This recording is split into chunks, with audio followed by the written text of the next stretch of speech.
As cuecas estão furadas, mas a coleção tá em dia. Tá com...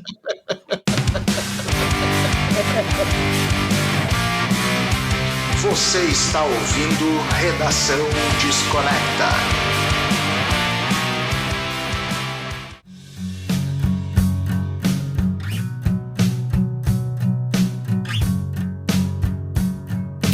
Fala aí, Desconectors, tudo numa boa? Marcelo Scherer na área, começando mais um Redação Desconecta, o teu podcast de todas as terças às 8 horas da manhã no Spotify e às 20 horas no YouTube. Lembrando o patrocínio por aqui da Vlut, o seu clube de disco, aí, o novo clube de disco do brasileiro, né, cara? Por lá você pode fazer um perfil e recebe mensalmente o disco que está dentro do seu perfil, o que é muito legal. Pois então, hoje vamos falar de um disco que completa 35 anos.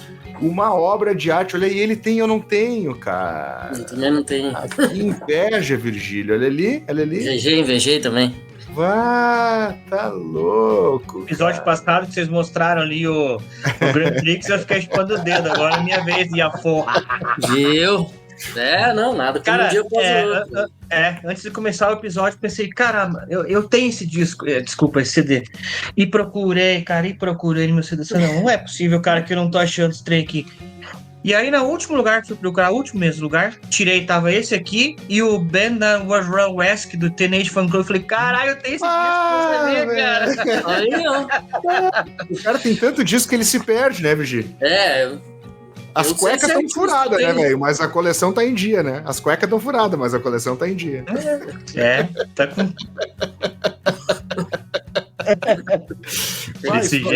O buraco do CD na cueca. Mais ou menos. Isso foi brincadeira, porque eu tô com o mesmo boletom da semana passada. Eu cheguei e o Brody, porra, mas com esse boletom de novo? Mas eu tô com a mesma jaqueta, cara, então tá tudo certo. As cuecas estão furadas, mas a coleção tá em dia, né, cara? Isso que importa. Então vamos lá, em 1990, enquanto o grunge ainda fervia no underground e o rock alternativo começava a rachar o verniz do mainstream, um disco chegou para bagunçar tudo de vez. Estamos falando de Goo, o primeiro lançamento da banda Sonic Youth por uma grande gravadora e um marco absoluto da música alternativa. Hoje, 35 anos depois, a capa icônica com ilustração de Raymond Pitbull continua estampando camisetas. E o que tem de camiseta, né, cara? Esse é o tipo de camiseta, parece Ramones, Nirvana, né, cara? O cara vê, ninguém sabe o que é. Che Guevara. Desse jeito aí, velho. Virou um marco da cultura pop, né? Isso que é verdade, né? É verdade, cara. E corações de quem viveu e redescobriu aquela explosão sonora feita pelas guitarras dissonantes, letras ácidas e atitude punk. No episódio de hoje, vamos mergulhar nas histórias por trás das faixas, na importância cultural e musical desse disco. Aí o Brody já falou, né, cara? Cultura pop na veia, né? E entender como o Goo abriu as portas para o que viria a ser a revolução sonora dos anos 90. Então vamos dali! Quer começar aí, Brody? Quando cara, é que tu conheceu esta obrinha aí? Né? Esse disco eu conheço desde que foi lançado, né? É aquela velha história que eu vou contar da lojinha de CD. Boa. Tava lá, só que nunca, assim como praticamente todos os outros, cara, eu descobri o disco bem mais tarde, assim. Mas uma coisa que me chama atenção, cara, eu tava pensando nisso hoje de tarde, assim, andando com o meu escritório móvel, né, mais conhecido como Gol 1.0, e pensando assim, ouvindo o disco, né, e pensando assim, no que eu poderia falar e tudo, cara, como tem alguns discos assim, que são assim, considerados peças-chave, né, em determinados momentos são lançados que eles mudam assim, toda uma cultura, toda uma sonoridade, assim, todo um ambiente que ele tá inserido, né. E com o Goo não foi diferente, né, cara? Foi um disco, assim, digamos assim, própria transição da banda, né? Porque aqui, apesar de ser um disco, assim, com bastante noise, né? Tem faixas ali, cara. Tem a faixa, acho que número 10, que lá é 60 segundos ali. É barulho puro, né, cara? E algumas faixas, assim, que tá mais pro final, assim, também, que é pura, parece uma banda de death metal, né, cara? Cantando, assim, tudo. Mas é um disco mais audível, né? Principalmente as 3 primeiras músicas, assim, por mais que tenha essa questão, assim, do que venho com eles, assim, né? trazendo essa questão aí do underground, porque, porra, a banda desde 85, né, cara, 83, não sei, 85, e tá nativa. E aí, tem essa questão de ter isso com eles, assim, mas é um disco um pouco mais palatável, assim, né, você consegue ouvir ele com mais, degustar melhor, né. Não é todo mundo que gosta, porque a gente conversou com o Júlio hoje à tarde e tal, ele falou, cara, eu ouvi uma vez, não é pra mim. Mas tudo bem, né, cara? Porque, tipo assim, como eu disse, às vezes não vai bater de primeira. Pra mim não bateu de primeira, não sei pra vocês aí, mas pra mim, como eu disse, cara, demorei mesmo pra conhecer. E, cara, eu sempre fui fã dessa capa aí, assim. Essa capa sempre me chamou muita atenção, né, cara? Esse desenho em preto e branco aí, do casal aqui, né? Com essa mulher pitando um clive. Muito massa, cara. Muito massa mesmo. E tu, Virgílio, conheceu quando a banda e esse disco? Cara, eu conheci o Sonic Youth, é aquilo. Quem em algum momento começa a ler ou pesquisar sobre rock alternativo vai se deparar com o nome deles, assim, né? Então, desde muito cedo eu li, assim, lá de moleque, o Sonic Youth é muito influente, mas eu nunca tinha ido, assim, atrás de algo na época ali, nos anos 90 mesmo, né? Eu fui pegar, assim, e antes do Gu, o primeiro disco que eu ouvi foi o Daydream Nation, né? Que é o anterior, que é de 88. Mas ali já na época, ali no início dos anos 2000, naquela de baixar os discos ali na internet e tal. E, cara, foi o primeiro que eu baixei. E, na verdade, hoje pensando, assim, e ouvindo o disco o Gu, teria batido mais fácil, de repente, o Sonic Youth pra mim naquela época, se eu tivesse ouvido primeiro o Gu. Porque ele é muito... Claro, eles não são tão diferentes, mas o Daydream Nation ainda é um pouquinho mais difícil, assim, né? É bem difícil. Ele é mais longo, né? Experimental. Então, assim, eu acho que pra porta de entrada do Sonic Youth, eu acho que o Gu é o disco ideal, assim, né? Porque ele mantém as características deles ali, né? E não... Mas, assim, de um jeito mais palatável mesmo, né? Só que daí depois eu demorei pra pegar ele, de fato. Eu fui deixando, assim, né? Tu vai ouvindo outras coisas e tal. Pô, tem que ouvir mais a fundo a banda e tal.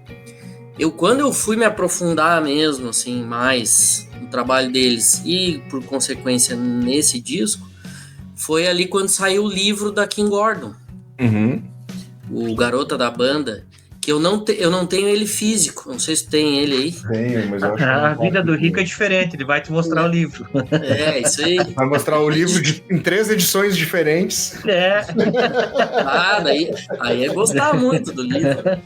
Mas eu não li, cara, tá aqui pra ler, não foi lido cara, ainda. Tu sabe que eu li ele, raramente eu leio coisa digital ainda, não aderi muito à leitura no digital, mas casualmente esse eu li digital, eu não tenho ele versão física. E ele saiu em 2015, eu devo ter lido ali um ano depois, 2016. Bem no início, eu confesso que eu tô pra comprar, fiquei um tempão pra comprar ele e acabei comprando anos depois, foi ano passado que eu comprei, e ainda não consegui botar a mão nele. Cara, e aí conforme eu comecei a ler, eu fui meio que indo nas audições dos discos, assim, sabe? Então ela tava falando do período inicial, daí eu ia ali naqueles primeiros discos. Escutava. Isso é massa de fazer, né? Isso é um exercício muito bom. Eu fiz isso com... Não sei se você vai enxergar. Onde é que tá o livro aqui? Não vai estar aqui. Mas é o 1978. É um livro que eu ganhei Ganhei esse livro do meu amigo... Cadê ele, cara? Sei lá onde tá. Tá perdido, hein? Aqui, ó. 1979. Aqui, ó. Esse aqui, ó. 1979, o ano que ressignificou a MPB. Então tem vários discos, cara. Aí tu vai ali, o cara coloca a ficha técnica e tal, daí você começa a ouvir o disco, esse é o mesmo exercício que tu fez, assim. E é muito legal isso aí, né? Porque daí tu vai absorvendo melhor, eu acho, assim, a história do que vai sendo contada ali, né? Você vai entendendo um pouco melhor também o que eles queriam passar naquele momento lá, com aquele sonoridade e tudo, né? E tem muito, tipo... Tu vai ler, por exemplo, assim, tem autobiografia que tu vai ler que os caras não focam muito nisso. Muitas, tem muitas. Neil Young fica viajando lá nos carros dele, por exemplo. Sabe? E ele não fala dos discos, cara. Como é que ele gravou o disco e tal. É muito fumo, né, velho? Nem se lembra mais, né, meu? É um saco aquilo. E o dela não. Dela, claro, ela dá o contexto da época, com quem que eles estavam tocando, e como é que foi a gravação, sabe? Aí dá vontade de ouvir o disco junto, assim, sabe? Foi um exercício bem bacana. Foi onde eu, de fato, já tinha escutado antes, mas foi onde eu entendi o Sonic Youth, assim mesmo. Eu desisto de procurar. Procurei em todas as gavetas aqui. Desisto. Cara, o Sonic Youth, pra mim, cara, é uma das bandas mais originais e inimitáveis e, ao mesmo tempo, imitáveis, né? A galera queria ser Sonic Youth, mas não chegava nem perto, né? Não tinha como, né, cara? A capacidade, né? A personalidade da banda como um todo, né? Sonoramente falando, os próprios integrantes, né? Aqui, e o quanto eles foram importantes para toda essa cena aí, assim, né? Foi a primeira a dar esse tapa no mainstream, né? Com a Giffen aí, justamente nesse disco aí, o Goo. E a partir deles, né, veio todo mundo, né, cara? Veio Nirvana, inclusive o Nirvana, né? O Nevermind foi uma indicação da galera do Sonic Youth pra DGC, que eu acho que era...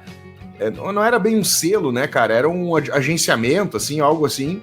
Indicaram o Nirvana agarrou com todas as forças, porque era a indicação da galera do Sonic Youth, né? Eles gostavam muito da banda, né, cara? Muito da banda. E meu, o Goo é daqueles álbuns difíceis como qualquer outro, talvez seja uma das bandas mais difíceis de ouvir, né, assim, quando a gente fala de rock alternativo, porque tem muito álbum que é bem diferente um do outro, outros que até mantêm uma similaridade, mas pra mim, eu acho que o que pega muito pra galera é a estranheza, né, de ouvir o Sonic Youth pela primeira vez, né? São acordes muito dissonantes. Afinação. Exatamente, né? Vocalistas, né, que vão trocando, cantando cada um, né? Numa época, nós estamos falando de 1990, né? Nós estamos falando agora, né? Que já é uma coisa normal, assim. E muito experimental, né? Como o Brody falou ali, né? Na 10ª música, os caras parecem que mergulham num noise violento, assim, né? Que parece que não vão sair nunca daquilo, né? Então, pois é.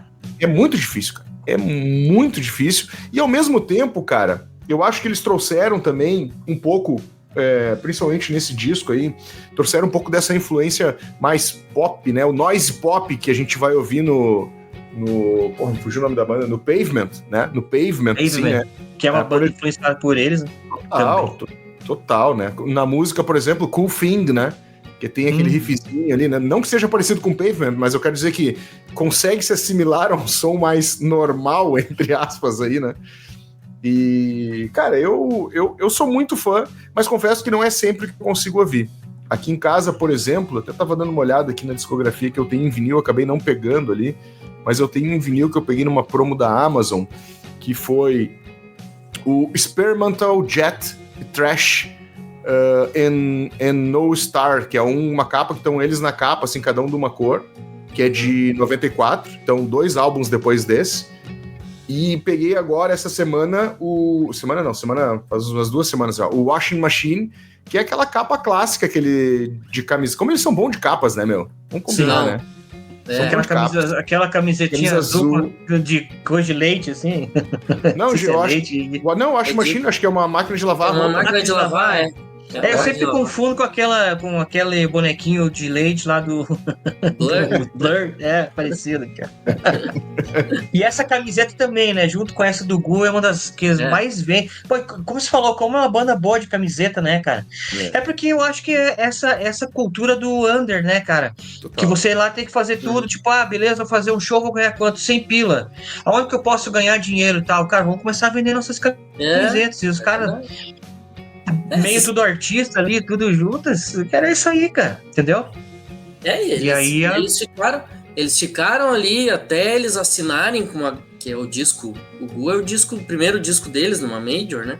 Isso. Eles eram os caras independentes que viviam disso, né?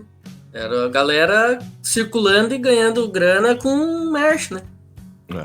Fazendo Foi show isso, pequenininho, né? essa foi a base do rock alternativo, né? Eu não me canso de falar, né? Dos anos 90, dos anos 80, né? Começou lá com os caras da SST, né? Do Black Flag. Aquela galera do hardcore punk. E aí começou esse movimento de desbravar casa de shows, criar casas de shows, né? Tocar até em galpão velho, né? Garagem, né? E eles foram vindo e eles estavam nessa zona aí, né, cara? Só que ao contrário desta galera que é da costa... Puta merda. Costa Leste, que é a Califórnia? Bom, não sei, cara. Eu sou péssimo de geografia, né? A galera era de Nova York, né? Então, assim... Tu imagina, tu tá numa ponta ou outra do país... essa interação foi tão forte que eles conseguiram se juntar e criar um cinturão de casas de shows e circuitos pra tocar, né? Porque, era muito disso, cara, tô indo pra esses lados, vou dar uma banda até Nova York, vou ficar na tua casa, beleza, pinta aí, fiquem aí, vamos fazer um show e já era, entendeu? Então esse era o espírito alternativo ali do do-it-yourself, muito do punk setentista, né, que eles pegaram, que tu falou muito bem aí, né, Virgínia? E fazer as camisetas, né, era o jeito de bancar, né, as turnê. E, cara, é engraçado que daí tu fala no Black Flag, eu tava vendo aqui, o responsável, que é uma foto, né, tem uma foto, e aí o cara faz aquela arte ali da camisa da capa do Gu, né? Em cima. O cara que fez é o Raymond Petbon. E ele é o responsável por trás de várias capas de álbuns do Black Flag. Tá aí, né? O cara que fez... Então tu vê, o cara que fez as várias capas do Black Flag é o cara que fez essa capa aí do Sonic Youth. Massa, né, cara? Muito massa. A história é meio macabra. E, também. Cara, eu acho assim que pelo fato de eles serem... viverem assim... pegarem o comecinho dos anos 80 ali em Nova York, que, cara, vamos combinar, né? Nova York dos anos 70 era uma loucura, né? Então, viu toda a era disco, toda a era do funk, toda a era do soul e tudo, né, cara? Discoteca, essas coisas. Mas no underground tava surgindo esse movimento. Bom, a banda surgiu em 81, né? Entendeu? Então, eles têm, assim, esse negócio do Subway, né, cara? Vivendo no sujo, nessa coisa mais gu, bem mais assim, numa tradução bem literária, quer dizer gosma, né? Então, essa coisa da sujeira, você viver cara, assim, sei lá, viver aos trancos e barrancos, né?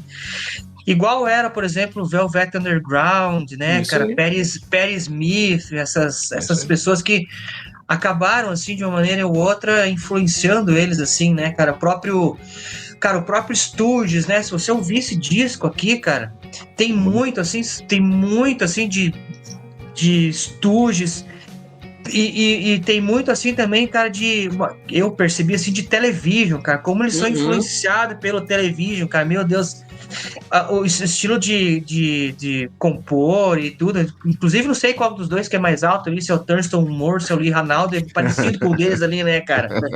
Então tem muita influência assim do Television aí também nisso aí, sabe? Então, principalmente nessa estética mais punk, assim, né?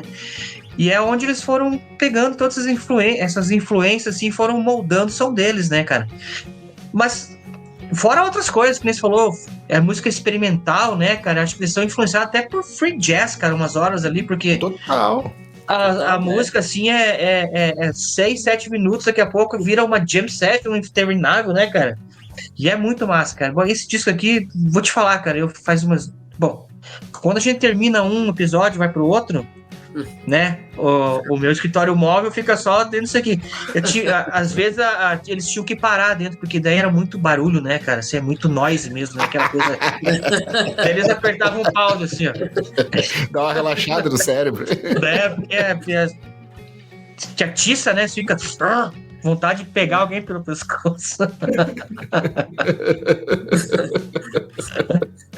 Ô, cara, olha só, eu acho que tu fez um mapeamento muito legal aí sobre as influências da banda, né? Tu falou todas as bandas fodas de Nova York dos anos 70, Nova né? York, né? Assim, cara, esses caras, eles, né, tipo assim, se eles não eram adolescentes enquanto essas bandas estavam vivas, eles aqueles caras que, tipo assim, pegou, sei lá, vou dar um exemplo meio esdrúxulo, né? Mas pegou, galera, quando o Black Sabbath do Ozzy terminou, começou a ser adolescente, saca? Tipo assim, tu pegou aquele respiro todo, toda aquela influência dessa galera, né? Pat Smith tá aí até hoje, né? Mas digo Television, né? O próprio Ramones durou anos também. Talking Heads, né? Toda essa turma ali de Nova York, né? Apesar de Talking Heads ser... Eu acho que o próprio Lou Reed carreira solo, né? Porque Total, daí, acaba o Velvet Underground, daqui a pouco eles não pegam o Velvet Underground ali naquela época, obviamente, mas pegam a carreira solo dele ali e vão atrás daí do resto, né? E eles pegaram uma Nova York, cara, que acabou nos anos 80 ali, cara, Nova York, e assim como no final dos anos 70, cara, era degradante, assim, né? Nova York não é o que é, hoje, o cara mora em Nova York, né? Tipo, puta. Sim. Não, cara, lá só tinha o desgenerado, né, cara? Era barato, né? Não tinha especulação imobiliária. Por que os artistas iam para Nova York, né? Justamente porque eram baratos, os apartamentos eram baratos, não tinha... Fácil de morar, né? Fácil de morar. Fácil de né? morar. Tipo, isso foi pré-família Trump lá, que fez a especulação totalmente imobiliária daquela região de Nova York, principalmente Manhattan ali, né? Que acabou se tornando um centro financeiro, né? Como é que é? Gentrização, né? Como é que a gente chama? Gentrificação. Gentrificação, obrigado. Gentrificação. Tem uma série, inclusive, da HBO, que é muito pouco falada, mas que é muito boa, que se chama The Deuce, que é com o James Franco. Ela teve 3 temporadas, e ela vai assim, cada temporada é uma década em Nova York. E pega bem esse momento assim, tipo, final dos anos 60, início dos anos 70, que Nova York tá tomada ali pela prostituição e tráfico de drogas. E aí, tipo, pega vários personagens. O James Franco é o dono de um bar. Aí tem os policiais, eles estão... Os caras lá da política estão tentando limpar, vamos dizer assim, a área. E aquilo vai evoluindo conforme as décadas, assim, né? Chega lá no final dos anos 80, eu acho. Sim. É bem legal essa série aí. The Deuce, vou anotar aqui porque eu não tenho visto muita série, mas eu gosto de umas paradas assim, né, que conta muito contexto histórico daquele momento, até porque eu acho que, assim como vocês, né, a música a gente não consegue, vou ouvir tal banda e vou retirar do contexto histórico e jogar pra cá. Não, cara, tu vai ouvir a banda, tu tem que entender todo o contexto social-econômico, né, meu, e como tava aquele momento, porque senão muitas vezes tu não entende até, não só as gírias, mas a maneira como ele coloca as letras, como é que se coloca a musicalidade também, né? O que vem por trás. Mas o mais louco é que nos anos 90 também a gente estava num momento em que o rap também estava ganhando muito espaço, né? No final dos 80 pro 90 ali, né? E na música Cool Things, quem participa é o Chuck D, do Public Enemy, né, cara? E aí tu vê como Public Enemy foi importante, não só lá, foi o Public Enemy que fez essa parada com o One Tracks, né, nos anos 80, né? É verdade. Né? Então, assim, como o Public Enemy foi importante por uma geração inteira de músicos, né, assim, e a gente não vê muito a galera falando nisso, né, cara? Porque essa parada do rock, bem ou mal, acaba indo por uma linha... só curto rock, ou só curto heavy metal e que rap, meu, que não sei o que. E tinha uma galera foda em Nova York fazendo som, NWA, o próprio Public Enemy, né, meu? E esses caras se misturavam tudo. Como era legal, né, assim, num momento que não se tinha tanta abertura, pelo menos uma visão brasileira da coisa, né? Ou seja, tu era heavy metal, tu era metaleiro, tu era metaleiro. Tu era metalúrgico, tu era metalúrgico. Tu era rock and roll, rock pauleira. Pauleiro, tu era rock pauleira. E aí tu vê essas paradas, como é massa, né, cara? E aí que tu começa a entender, por isso que é importante o contexto, né? Que tu começa a desenvolver, que descambou ali no metal, por exemplo, no meio dos anos 90. Que é a mistura do rap pesado com um groovizão, né? Que pegou a full, mas já vinha lá de trás, né? Tu vai pegar uma banda, por exemplo, daí saindo disso, tu pega eu na época, por exemplo, 2001, tá? Eu comecei a ouvir os Strokes. E, cara, eu era mais moleque, assim. Cara, eu não sabia quem era o Velvet Underground, assim, já tinha lido alguma coisa, mas não tinha parado pra ouvir. Aí tu, sabe, daí, porra, tem tudo a ver, entendeu? Sim. E tem tudo a ver com o local também, né? Tipo assim, os caras são de Nova York, se eles vão buscar os clássicos, eles vão buscar coisas de lá, onde é que eles vão acabar chegando em algum momento? O Television e o Velvet Underground, que são as maiores referências, eu acho, do som deles ali. E, né, é tudo essa mistura aí, né? É muito louco. Cara, tu sabe como é que era pra ser o nome desse disco? Do Gu? Do Gu? Blow Job. Olha só, aí virou Gu. Daí virou Gu, exatamente. É porque eles, segundo reza a lenda, eles foram testar até onde a gravadora nova, a Geffen Records, chegava, né?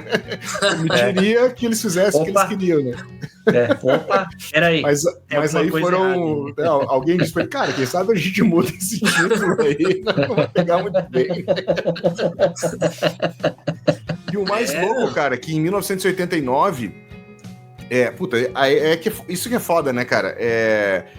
O cara que tava produzindo as demos de 1989, era ninguém menos que o Jay Mascis, né? Que é do Dinosaur Jr. Então tem uma pirataria de um disco chamado Gu Demos. Eu nem sei se isso chegou a virar um disco oficial, né? Assim, mas tem essas demos aí espalhadas pela internet, que a produção era do Jay Mascis, né? Antes de lançar o Gu, né? Então tinha coisas que saíram no Gu e outras que nem tanto, né? O Don Fleming e o Jay Mascis que produziram essa parada, esse início aí, né, cara?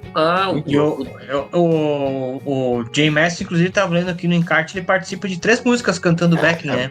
Não tem como não, né? Na faixa 2, Mary Tunic, na faixa 5... Nossa, a cara dele, né? Molt e na My Friend Gu. A minha amiga gosta. Cara, e agora eu tava lembrando de um negócio que eu até nem tinha lembrado antes da gente gravar, mas falou no Jay Mascis aí, tem aquele documentário que sai em 91, que é o... Como é? Year That Punk Broke, né? The Year That Punk Punk tipo assim, antes do estouro do Nirvana, é os 3, né? Assim, tipo, é o Dinosaur Jr., o Sonic Youth e o Nirvana, né? Em tour, né? Na Europa. Que quebradeira, hein? Imagina, Nossa. 91. O disco Nevermind não tinha saído ainda. Eu acho que tem no Mais Pesado que o Céu, o Heavier Than Heaven da biografia, eles falam um pouco dessa turnê aí na Europa. Assim. Foi a segunda vez, parece que eles... Segunda ou primeira vez... Acho que foi a primeira vez que eles foram pra Europa, Nirvana. E foi assim, tipo, precário pra caralho, né, meu? Mochilão, né? Mete a bolsa aí, vamos lá, né? E tu vê como é rápido, né? Porque, tipo, esse documentário, essa turnê é 91. E aí tem o show deles no festival de Reading, que é em 92, que daí eles já são headliner, né? Headliner, Foi muito rápido. Um ano depois. Não tava preparado. Eu acho que, assim, só abrindo parênteses, eu acho que o Nirvana não tava, cara, nem um pouco preparado para o que aconteceu, assim, foi muito explosivo. Né? Eu acho que tivesse tido um pouco mais de tempo, por exemplo, eu vou citar uma banda aqui que agora tá chegando no patamar de, tipo assim, ser uma banda headliner em todos os festivais, é a banda que vai estourar no momento, chama-se Turnstile, que acabou de lançar um disco foda, mas eles foram fazendo um caminho um pouco mais, assim, degrau por degrau, entendeu? E sempre tendo, talvez, o controle, assim, do que eles quiseram fazer, né? Entendeu? E agora, assim, você lê as entrevistas e os reviews, cara, todo mundo, assim, é meio que o consenso geral, assim, o Turnstile é a próxima banda mainstream no momento, né? Isso é fato. Mas com o Nirvana não teve isso, assim, eu acho que a gente tava numa situação talvez tão carente, assim, de ter uma banda, assim, que talvez representasse o público jovem naquele momento, entendeu? Que tivesse a cara não fosse aquela coisa glam, né, cara? Pluma, paetê, pintura e maquiagem, vá cagar. Mas o cara que fosse gente como a gente, assim, que mora ali do teu lado, ali, ó, às vezes tá no teu vizinho e tem uma banda na garagem, entendeu? Acho que a gente tava, aquele momento, assim, as pessoas estavam carentes de alguém, assim, e o Nirvana veio como... trouxe todo mundo junto, né? Veio todo mundo junto, assim, e aí junto veio os anseios, veio toda aquela confusão que a gente já sabe. Mas tu vê, e tu vê como os caras são precursores, né? Tipo, o Dinosaur Jr. que tava nessa turnê, mas principalmente Sonic Youth. Desde de 81, né? Os caras já na ativa, já. Imagina? Pois é, eu acho que o primeiro disco deles é 85, cara. Olha. Eu acho que é 85 também. Né? 10 anos antes aí, cara. E lógico, sempre foi uma coisa, como a gente falou desde o começo, né, cara? Sempre teve essa questão aí do it yourself, vou fazer o que eu gosto, do jeito que eu quero. E aí chega aí na na gravadora. É como eu disse no começo, é um disco que ele é difícil de ouvir, mas ele já é um disco mais palatável, assim, um disco mais fácil de você se acostumar do que os outros. Apesar de ter algumas coisas ali no meio, cara, que se você não for fã, assim, de rock alternativo e não entender um pouco, assim, do que a gente já falou e tal, você vai olhar e falar, se você começar pela faixa 5, 6, a 7 ali, que você fala, cara, o que é isso, velho? O que os caras estão fazendo? Entendeu? É uma doideira, né, cara? É foda demais, cara. É foda demais, né, meu? E é muito louco, né? Agora tu falou do Jay Mascis aí também, né? Ele participou como um consultor do disco também, né? Cantou, até tu falou, né, da música. Cara, eu confesso que como eu ouço Dinosaur Jr. há bastante tempo e gosto muito, cara, eu fui buscar na Mary Christ, né? Cadê o vocal do cara, né, meu? Mas não tá, não brilhou. Deve estar ali, mas eu não consegui identificar, tá ligado? Pois é. Ele foi tipo um coach, né? Ele não foi produtor, mas ele tava ali, né? No entorno ali dos gravações. Mas, cara, essa galera era muito unida, né? Mostra que assim, pra te chegar ao sucesso do Nirvana e do Nevermind, cara, teve os seus precursores. E assim, se não tem uma comunidade em volta, né, onde a galera se reúne, né, e realmente tem essa parada de parceria, né, de comunidade, muito dificilmente as coisas vão acontecer, entendeu? Porque é um movimento, né, cara? Tu não consegue estourar um movimento se tu não tem uma base. Tá, pro Nirvana foi rápido, mas pro Nirvana chegar lá, quanto tempo se passou, né? Qual foi a linha de tempo disso pra chegar lá, entendeu? Pro movimento rock alternativo, né? Nem tô falando do grunge especificamente, mas do rock alternativo. Quando eles chegaram, o Sonic Youth chegou, era só mato, né? O famoso era só mato. Exato. Né? Então, tipo assim... E eu tava vendo, inclusive, eles têm essa coisa essa veia mais experimental, assim, porque na época tinha o tal eles chamavam de No Wave, né? No Wave. E tinha o Glenn Branca, né? Que é um cara que ele tinha orquestra de guitarra, né? Louco então, demais. Ali tinha ele, o Jay Mascis, parece que em algum momento toca com o cara também. O cara do Helmet, o Page Hamilton, também. Então, tipo, esse cara era meio que um guitarrista, assim, que chamava vários outros guitarristas ali do entorno, ali, daquele movimento e tal, pra tocar com ele, né? E era aquela coisa super experimental, assim.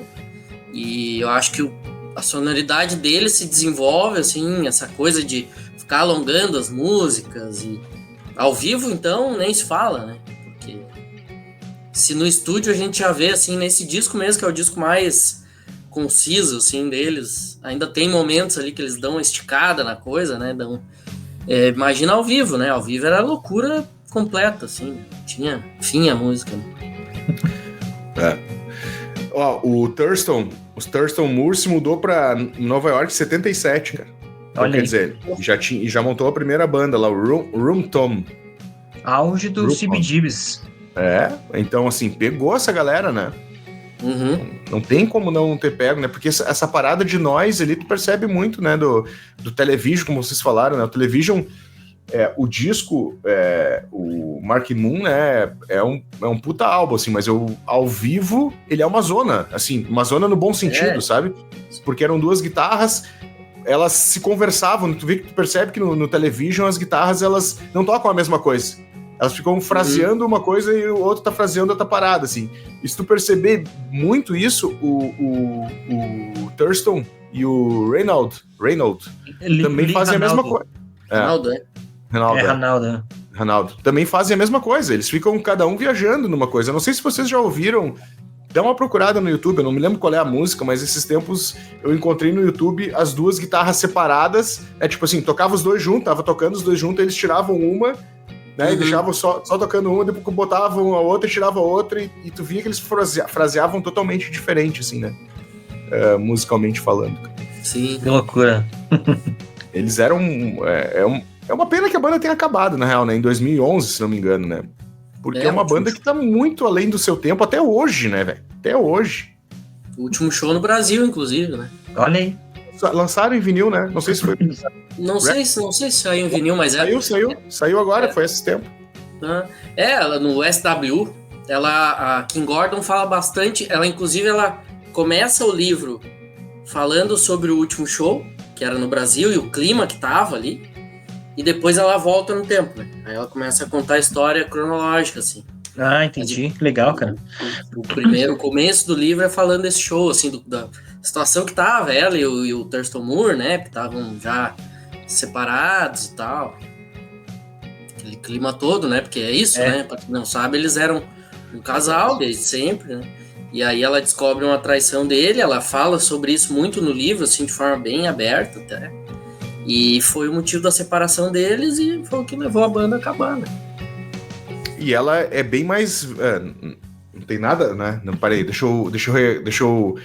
É que eu não quero parecer machista nisso aqui, mas ela é bem mais velha, né? Ela é de 53, a Kim Gordon. Né? Ela é mais velha que todos os integrantes da banda, é isso que eu queria dizer. Tipo assim, os caras são de 66 e ela é de 53. Ela tá com 72 anos hoje. É isso aí.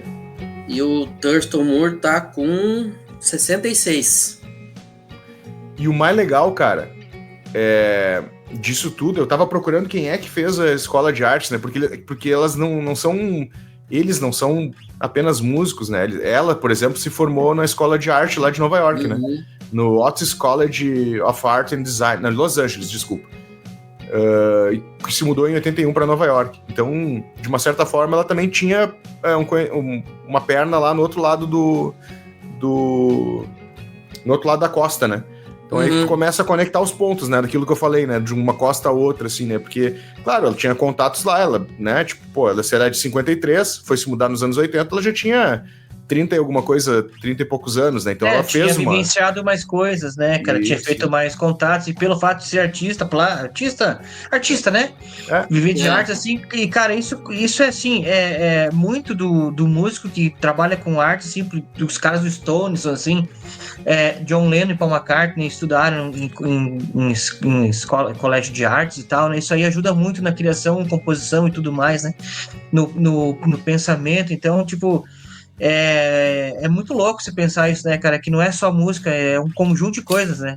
Entendeu? É um conjunto de coisas que vão se afunilando para trazer tudo isso aí que a gente vê aí hoje nesse disco aí que tá completando 35 anos.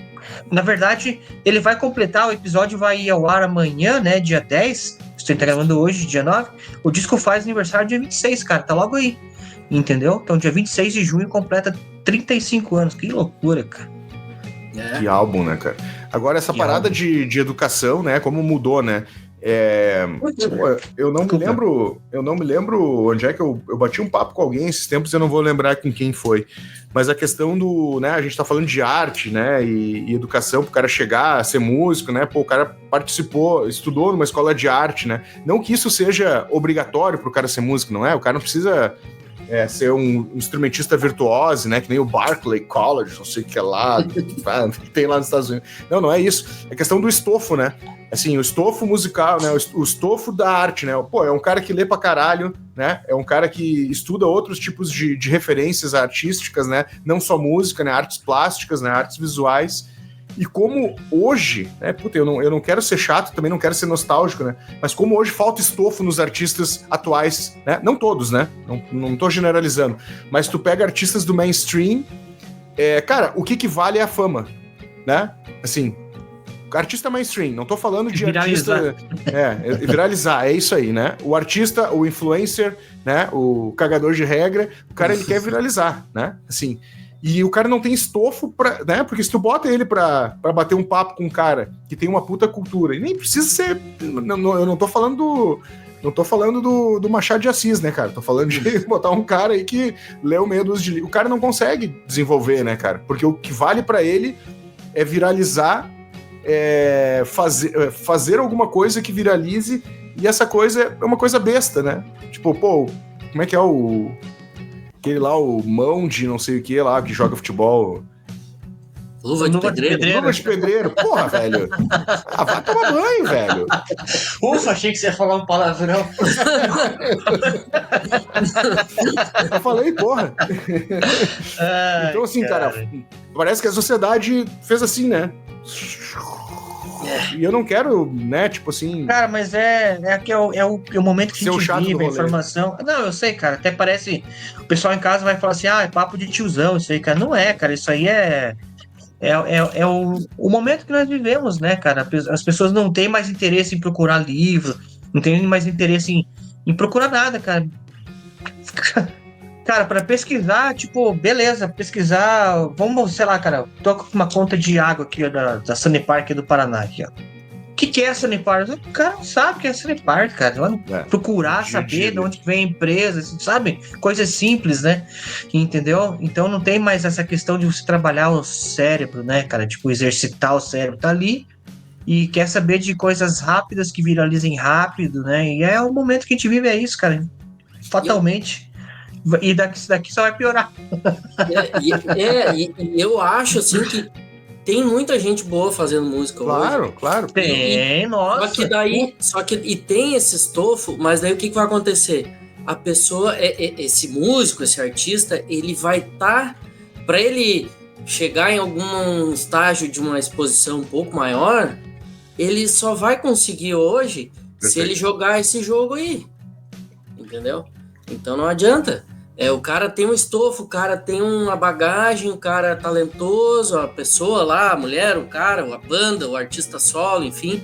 Uhum. Mas ele só vai conseguir uma projeção maior se ele jogar esse jogo de mídia social, de like, senão ele vai ser o cara que vai correr por fora ali sempre.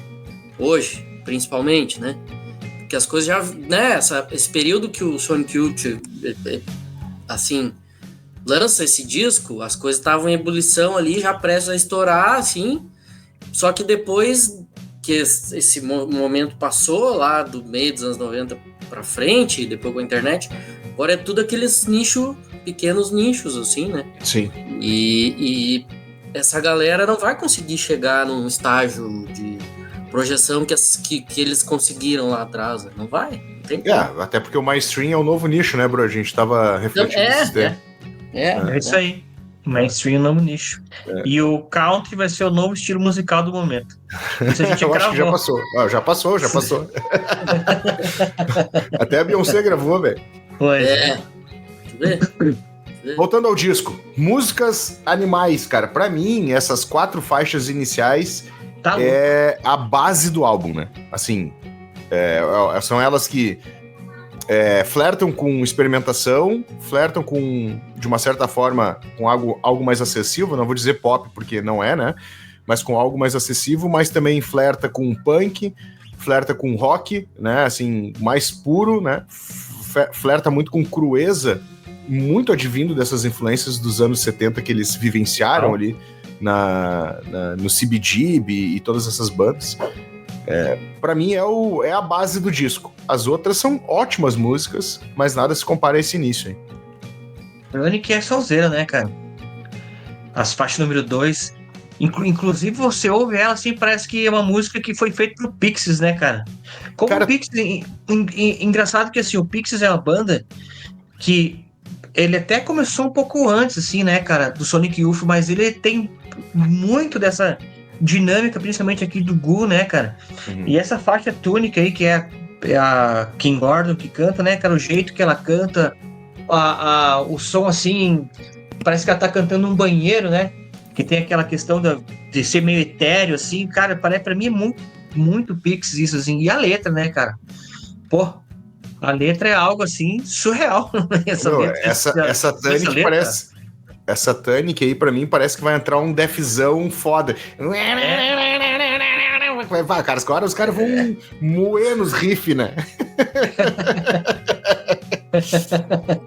Cara, eu acho que é essa, deixa eu ver, não, é a Tunic, Song for Karen, que é pra Karen Carpenter. Essa aí, Karen Carpenter, tu vê que já tem também uma coisa até de posicionamento da Kim Gordon aí, que é sempre muito ativa, né? Muito feminismo, né?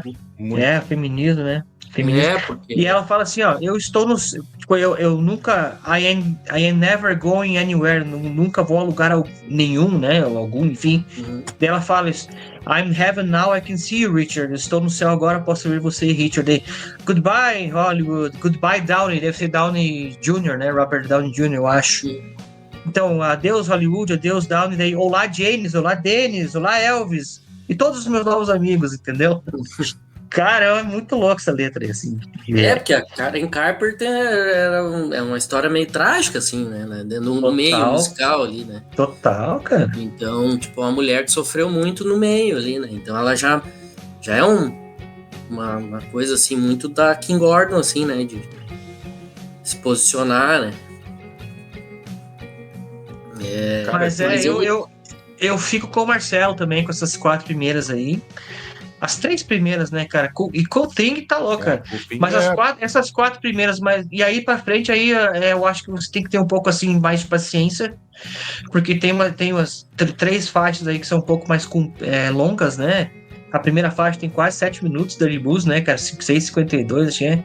Mas aí no meio eu não vou saber direito qual que é, porque eu tava ouvindo e não prestei atenção no nome, só no número, assim, da faixa, né? Mas assim, da metade pra frente é uma barulheira, cara. Uma coisa louca, assim, ó. Sabe? Não, é muito massa. Eu gosto muito. Só que pra quem não conhece, cara, fala assim: não, mas vocês estão. Cara, vocês estão loucos. Vocês estão falando bobeira. Certeza que vai ter alguém que vai falar isso aí nos comentários. Não, mas é que na segunda metade tem 2 músicas que são bem curtas até. Que é aquela. Aqui eu tava vendo aqui, Mildred Pierce. Que é aquela que é quase que só instrumental, e daí no final o Thurston Moore começa a dar uns gritos bem loucos. Tem 2 minutos, assim, ela praticamente não tem letra, é só grito mesmo, assim. E tem depois uma antes do final ali, que é Scooter and Jinx, que é 1 minuto. Essa faixa é só barulho mesmo.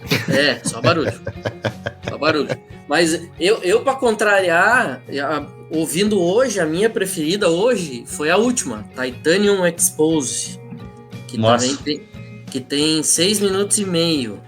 Que ela vai mudando o andamento, assim, né? Tem hora que eles ficam. Essa é noise pra caralho também. Total. Tem. Essa é noise pra caralho também. Semana passada eu fui levar o Arthur pra escola, meu filho, e tem uma das músicas, cara, acho que é Mold, não sei, no finalzinho tem aquela viagem, assim, não sei o que, e o Arthur falou assim: papai, isso aí parece trilha de filme de terror, né? Você vê, tem que ensinar eles desde pequeno, né, cara? Que é bom. Mas eu acho que essa trinca aí, pô, eu tava tentando lembrar a banda, Brody, junto com o Dinosaur Jr., que fizeram essa trinca aí do rock alternativo. Eu acho que tu matou agora era o Pixies, né? Tava pensando no Flaming Lips, até é também, mas eu acho que não tem tanta força como o Pixies aí, né? Nessa força, assim, do final dos anos 80 pros 90, e levantar todo esse movimento, né? É o Sonic Youth, o Pixies e o... Dinosaur Jr. Dinosaur Jr., Dinosaur né? Jr. Que levantou, né? E a grande banda do movimento grunge era o Mudhoney, né? Que acabou não se tornando o mainstream, né? Que todo mundo tava apostando, né? Não. Ficou lá, né? Ficou lá no que eles gostavam, acho, cara. Que eles sempre quiseram, assim, né? Essa galera é tudo meio anti-herói, né? Tiveram no Brasil aí faz pouco tempo, né? Tiveram. O Mudhoney teve no Brasil faz pouco tempo, né? Teve. Sim, teve sim. Quem trouxe o show foi o Barcinski, né? Ele fez vários. Isso. E o Barcinski curte muito essas bandas, assim, né? Pô, Barcinski, ó, se estiver ouvindo a gente aí, vem participar aqui do nosso podcast, cara. Vai ter um papo aí, vai ser bem legal. Olha. Faz um corte e manda pra ele. Ô, meu, eu não me lembrava mais, mas o nome da banda Sonic Youth era por causa do Fred Sonic Smith, do MC5, né? Porra, também é outra referência, né? A gente tava falando de bandas de Detroit ali, como Stooges, né? E o Big Youth, que é um cara de reggae.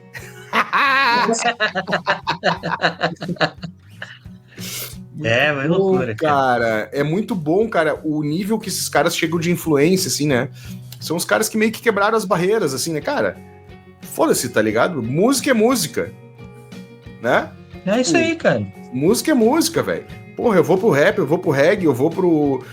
Como é que é o nome do guitarrista que tu tava falando antes, que é o cara que fazia orquestra de guitarras? O Glenn Branca. Glenn Branca. Então, tipo assim, é música, entendeu? É arte, né? Eles são os caras que não estavam ali Cara, a grana é essencial pra todo mundo sobreviver, mas não era o principal objetivo deles, né? Virou não é um fim, né? Tipo assim, aconteceu, tá ligado? A finalidade dos caras não era ganhar grana, a finalidade dos caras era fazer som. E acabou, nesse fazer som, se destacar da maneira, né, da sonoridade original que eles têm, da influência que eles tiveram sobre diversas bandas, e conseguiram, né, arranjar um jeito de ganhar grana no forceps, né? Porque nós vivia aí épocas de glam, né? É que eu acho também, pensando assim, o que acontece, né, com o Sonic Youth especificamente. Eles vêm de antes. Aí eles estão vendo aquele estouro do alternativo chegar no mainstream ali na época de uma banda que eles mesmos indicaram pra gravadora, mas eu acho que eles já têm uma bagagem suficiente para não entrar naquela onda assim de ser a grande banda e tal, né? E eu acho que também, quando eles assinam, eles saem do selo que eles estavam e assinam com a Geffen pro Gu, eles recebem uma grana ali, parece que na época foi $300 mil, pelo que eu tava lendo. É muita grana, cara. Nos anos 90 tu receber $300 mil, né? De adiantamento, assim. E aí os caras, tipo, viram que aquela onda ia passar em algum momento e seguiram na deles, né? Seguiram na deles. Vamos manter aqui no tamanho que a gente tá, não vamos tentar virar a banda gigante aqui, porque não vai rolar. E aí, pô, acho que por isso que eles ainda seguiram a carreira, porque, imagina, eles seguem carreira anos a fio depois, sim, né? 2011 acaba, né? As bandas vão ficando pelo caminho ali e eles seguem, né? Lançando os discos deles e com liberdade artística, porque daí eles já tinham também construído um público, né, fiel. Perfeito. Então, né, eu acho que isso tudo ajudou para os caras seguirem anos a fio, né? E tu vê, né, cara, a carreira solo deles, assim, são poucas coisas que lançaram. Kim Gordon lançou um disco no ano passado, né? Que é totalmente diferente. Totalmente diferente, e ela teve agora aqui nesse festival que teve, acho que é o Pop Load, foi? Pop Load. Pop Load, né? Tem resenha lá no site. Tem uma resenha no site, e o menino que foi assistir o show lá, o Victor, inclusive ele falou que foi o show mais bosta que tinha, não foi o da Kim Gordon, cara. Tipo, era a galera mais esperando, assim, a Kim Gordon, e foi o show mais bosta, assim. Falou, cara, não tem nada a ver, sabe? Cara, porque... o som dela não tem nada a ver, né, meu? Tu pegar, quem ouviu o último disco, cara, muitos elementos eletrônicos, muito baseado em trip hop e muito baseado nesses graves que tem enrolado muito no trap. Não é trap. A música não é trap, mas tem os graves que... sabe? Aqueles graves sobrando, assim, sabe? Chega a estourar, às vezes, assim. E é cansativo, cara. É cansativo. Aquilo ali não é... Cara, se Sonic Youth já é louco... Mas é que eu penso assim, cara, talvez assim, se a banda tivesse continuado, eu acho que eles iam ter uma mistura disso aí que a Kim Gordon faz com o que eles iam fazendo. Em algum momento ia cruzar esse som, sabe? Elementos eletrônicos. Mas não é uma coisa que me agrade, assim. Tipo, se o Victor falou, tá falado. Cara, eu não tive lá pra ver, mas eu acho que eu não conseguiria assistir até o final, assim. Acho que seria uma coisa que ia me incomodar, entende? É que talvez que ela fez um show solo, não sei se um dia antes, um dia depois do festival, que show fechado, né? E aí eu acho que de repente pode ser que funcionasse melhor, assim, né? Porque daí a galera vai pra ver aquilo sabendo, né? O que sabe, não pega o fã da Nora... Já sabe o que tomar certo, né? Exatamente. Pra curtir. E, pô, tinha show da Nora Jones no festival. Imagina, pois velho. Não, vai botar a Nora Jones. Headliner total era ela, né? Aí diz que o show foi... Enfim, então... cara, só um parênteses que eu quis fazer aqui. E outra curiosidade que eu quero trazer, cara, é que existem bandas brasileiras que foram muito influenciadas pelo som deles, cara. Bandas que até você gosta, hein, cara? Principalmente o Marcelo, como Pin-Ups, né, cara? Total. Pin-Ups é uma banda que... A geração noventista no Brasil era isso, né? Eu levantei umas bandas aqui, Ludovic, né, cara? Também é uma banda que é influenciada. Fazer uns shows aí. O ano passado eles fizeram uns shows aí de comemoração, acho que do primeiro álbum. Olha aí. Eu tenho um deles aqui, desses eles têm 2 discos, né? Eles relançaram os 2 em vinil. Um eu comprei que eu acho foda, que é o Idioma Morto. Idioma Morto. Esse aí, 2004, né? Deixa eu até ver aqui. Então foi no ano passado, foi 20 anos esse disco. Isso aí. Tem bastante banda que foi influenciada. Uma banda, né, que tá vendo aqui, cara, o Okotô. Lembra essas bandas? Okotô, cara? Porra. Da japonesinha, né? Japonesinha, É isso aí. Cara, tem vinil, cara. A vida do Rick é diferente, hein? Olha a capa que bonita, né, velho? É massa. Não, que isso aqui foi... Nunca tinha saído em vinil. Esse aqui eles relançaram. Eu já curtia ele já do streaming, né? Daí eu fui atrás. Máscara, demais. Acho foda. Mas é isso, cara. Tem muita coisa pra gente falar do Sonic Youth. 1 hora é pouco tempo, né? Assim, esses caras, né? A gente tá falando do Ghoul, né? Que é o 6º álbum de estúdio da banda. Aí eu tava dando uma olhada antes também, me lembrei que eu falei da SST, que é o selo do cara da Black Flag, eles também lançaram pelo SST algumas coisas, entendeu? E aí acho que essa conexão é marcante ali dos anos 80 para essa virada dos 90 aí que fez todo esse sucesso. E, cara, a gente vai ter que marcar outro aí, porque tem outros álbuns aí do Sonic Youth que merecem, né, todo o nosso respeito, né, principalmente falando em termos de ser álbuns importantes, né, tipo o Washing, como é que é o nome? Eu tava catando aqui. Washing Machine? O Washing Machine, que é desse ano também, 95, não, desse ano não, faz 30 anos esse ano. Eu tava tentando lembrar o nome do disco que eles lançam, que eles estão gravando o disco no estúdio e eles olham pela janela e tá a fumaça no World Trade Center, assim. 2002? 2001?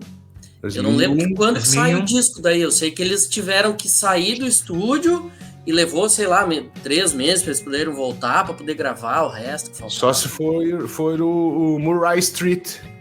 Eu acho que é esse aí, sim. Deve ser, porque é de 2002, o Murray Street. É esse aí. Aham. E é muito louco, né, cara? Eu tava ouvindo também o trabalho do Thurston Moore, de 95, o primeiro solo dele. Cara, é essa linha aí, meu. Né? Tipo assim, então tu percebe também que ele é um cara mega influente dentro da banda, né? Aliás, eu acho que os dois, né? Os 2 guitarristas, eles são partes importantes dessa banda e pra esse negócio acontecer. A Kim Gordon também, né? E aí tu percebe que... Eu acho que a Kim Gordon também tá flertando com outro tipo de som pra não ficar na mesmice, né? Tipo assim, o cara vai fazer... vou fazer mais um Sonic Youth, né? Mais uma banda Sonic Youth.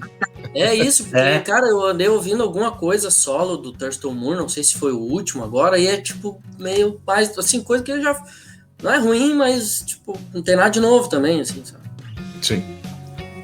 Eu acho Brody, que mais alguma coisa aí? Não, cara, eu acho que era isso. Ouçam mais Ghoul, comprem Ghoul e Mengu. curtam-nos.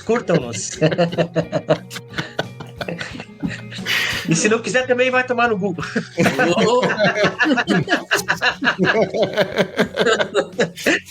Não foi besteira, é Gu, tá? Negócio. Beleza, então, esse aí foi a Redação Desconecta falando aí sobre os 35 anos de Vai Tomar no Gu, não, Gu. 6º álbum da banda Sonic Youth, o primeiro aí por um grande selo, um álbum aí que dividiu, né, apesar de ter o Daydreams, né, o Virgílio? É o álbum mais Daydream Nation, né? Que é um puta álbum também, né, que foi o que meio que deu uma estourada neles no underground, mas o Gu aí foi responsável a dar esse próximo passo aí, tanto é que eles ficaram com a música, eu tô péssimo de memória, Cool Thing, uma dor de cabeça do cão. Cool Thing ficaram aí na Billboard, né? Com Cool Thing, né? Com o Chuck D do... Não me lembro qual é o lugar Public Enemy. Do Public Enemy, mas eu não me lembro qual é o lugar que ela ficou. Acho que ficaram em 80º lugar, uma coisa. Não é tão perto, mas pra uma banda lá do B, cara, altamente alternativa, foram bem, né? Isso aí, eu acho que foi. Eu acho que talvez tenha sido a primeira que deve ter aparecido lá nesses rankings aí. Que imagina. Com certeza. Fechamos então, era isso. Lembrando o patrocínio por aqui da Vlut, né? O seu clube do disco. Acesse lá www.vlut.com.br, faça seu perfil e depois faça o seu plano e receba mensalmente aí o seu disquinho em casa, né? Uma experiência Vlut, uma caixinha com seu disco e mais alguns gifts animados. Brode, valeu, Virgílio, a gente se vê semana que vem. Até mais. Feito.